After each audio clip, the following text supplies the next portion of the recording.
Have you ever had a kid tell you something so detailed, so vivid that you stopped for a second and thought, wait, did that actually happen? It's not a lie. It's not pretending, but it's something that feels so real to them. They're not acting out.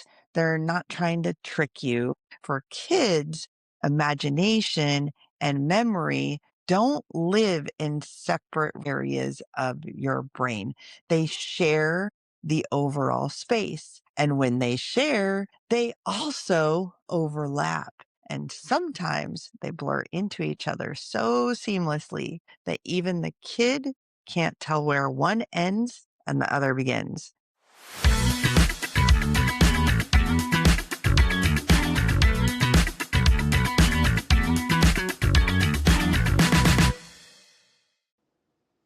Hi, welcome to FuggaBRAT. I'm Shelbi Fox.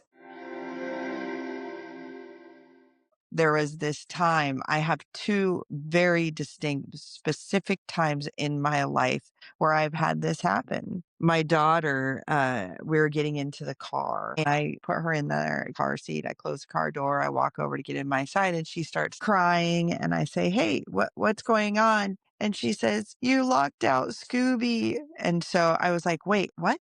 What? And she is looking at the passenger side of the door and she's like, Scooby, you locked out Scooby.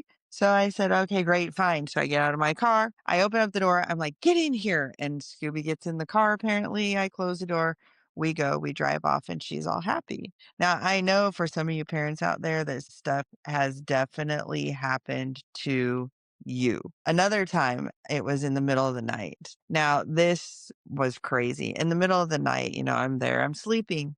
And all of a sudden, I hear the screaming. It's a scream, and it's like, and I can't really even make out what is going on, but just like a help, but not saying the words help. I go into my daughter's room and she's kind of scared and she's telling me that there's a dinosaur in the closet. And I think, what did she watch something on TV? What's going on? I'm going to say that she's probably around maybe 6, somewhere around that. Did I allow her to watch those things on TV? I'm sure there was dinosaurs. There was plenty of dinosaurs in cartoons. I don't know. There's probably a lot of, however, I don't recall her watching anything. And it was at night. So I thought, of course, what every parent thinks, she was having a dream. So I say no. I say, no, there's nothing in the closet. And the closet door is closed. So I get up and I go and look in the closet. And she starts screaming more. She's like, no, no, no, it's right there. It's right there. So there's a part of me that she's selling this to me so hard that I'm thinking, wait, is there really a dinosaur in the closet?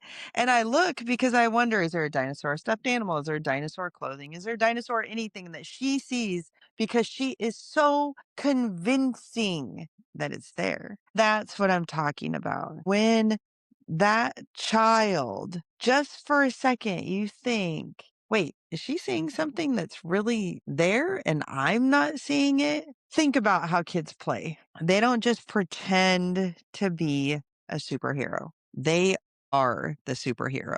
They say, look, I'm Batman. Look, I'm Spider Man. I'm Wonder Woman. Because they believe in their mind that they are the actual superhero. Why? They're dressed up as one. They have the cape, they have the outfit, because to them, that's all it takes. Their mind has made them into a superhero, not pretend, but the actual superhero. They don't just remember a birthday party, they relive it. They add new scenes. They make the story bigger and bigger and bigger. They don't say, oh, hey, this is imaginary. They say, hey, this happened. And they say it with conviction. We correct them. We say, no, no, no, that's not how it happened. That's not how you saw it. That's not real. Crazy, right? Kids aren't accessing memories the same way that adults do. They simply cannot access the memory the same way that we do. They aren't pulling up a clean file that's labeled facts only. Here's the facts. That's it. Their brain doesn't know how to separate what happened, how it felt, what they thought about it later, or what they wished had happened. It all lives in the same place all together. Now, that's what development is. It's not like this is flaws in a child's brain. This is development. The brain doesn't know about something that is imagined to have happened and something that actually happened, even as adults. Now, memory and imagination are connected. However, they are not the same thing. So you probably understand that already, but your memory basically is storing experiences, and your imagination reuses those experiences. In adults, there are more mental filters, I guess you could say, more checkpoints that say, that doesn't make sense because we've lived it, we have experiences, we have an understanding of what actually has happened, what makes sense, what doesn't make sense. However, in kids, those filters are still under construction because basically when you're born, you're kind of a blank slate. And as imagery comes in, as thoughts, experiences, everything comes into your mind, then a child starts remembering things and starts imagining things and starts putting those two things together because they don't really know and they don't have those mental checkpoints. So when a child remembers something, their brain doesn't just replay it basically rebuilds it every single time. When a child remembers something, it doesn't necessarily rebuild it the same every single time, but it rebuilds it every single time. That means things like emotions can be rebuilt every single time. Guesses, if you're guessing, fears is one for sure. Wishes, if you're wishing something, how something felt, like say sensory details, felt, heard, tasted, also meanings. So they rebuild this. It means that the memory isn't necessarily an official recording, but it's more of a remix. Ooh, I like that. I like that. So it's not a recording of the emotions or how it felt, tasted or guessed, fears, wishes, but it remixes all of those in different ways. Your imagination is basically the DJ of your mind. I know you're asking, why does it feel so real to them? When a kid imagines something, their body reacts like it's real. Remember my story about my daughter and a dinosaur in the closet. Well, when she's imagining that there's a dinosaur in the closet, her body is actually reacting like there is a real dinosaur in the closet. Her heart rate changes, the emotions, all those emotions were activated, and her nervous system basically responded to this perceived threat. That's pretty interesting, right? The same applies when I locked Scooby out of the car. Think about it. She thought it was real. So she imagined that Scooby's locked out of the car. She starts crying because she's sad that Scooby got locked out of the car. So when I let Scooby in the car and closed the door, she stopped and she was happy that now Scooby is in the car. Why? Because her imagination showed that Scooby was now in the car. Scooby is safe in the car and we can go on about our day. And her body was reacting in as such. Remember this, your heart rate, the emotions, the nervous system, everything responds. That's why an imaginary friend feels so real. That's why fears feel so intense. That's why stories that people tell sound so convincing. Their brain isn't necessarily asking, hey, is this factual? Did it really happen? It's asking more of, is this meaningful? And meaning comes from emotions and not necessarily logic. So when a child tells a story that's half memory and half imagination, it's not that they're lying, because to that child, it's half of their memory and half of their imagination. To them, it's true. What they're actually doing is processing. Why does this even matter? This blending of memory and imagination is basically how kids make sense of confusing events. You realize that when a child is born, they don't know what a tree is until somebody tells them it's a tree. They don't know what the sun is until somebody tells them it's the sun. When a child's looking at things and they don't know what they are, there's a lot of confusing events. Confusing events can be on TV. People talking can be confusing. Blending of the memory and the imagination helps them process emotional moments, sad, happy, fearful. They also do this practicing of problem solving.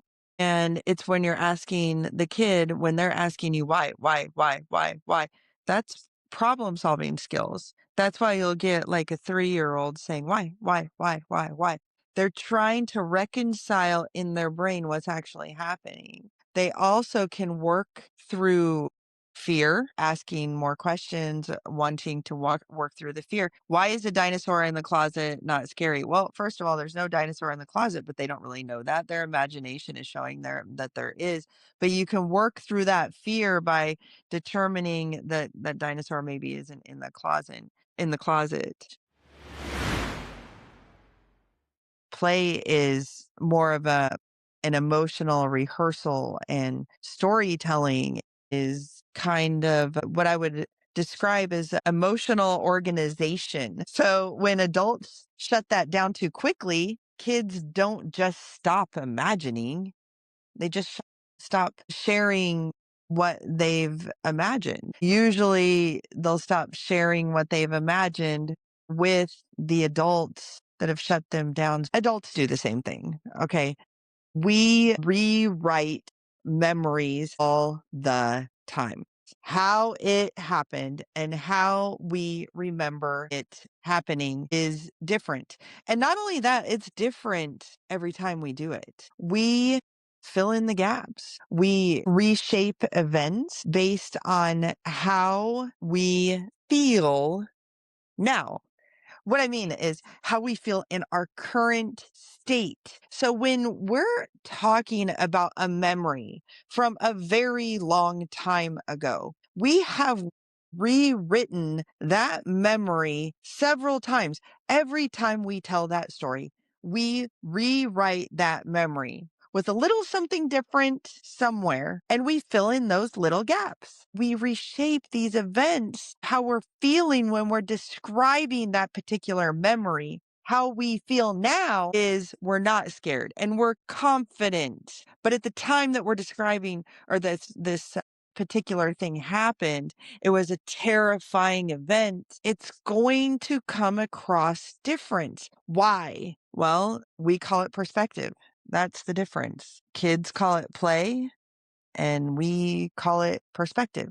And how we feel now seems to dictate how our rewritten memories are being explained to others today. Imagination and memory aren't necessarily in the same part of the brain, but in kids, they're kind of neighbors with the door wide open.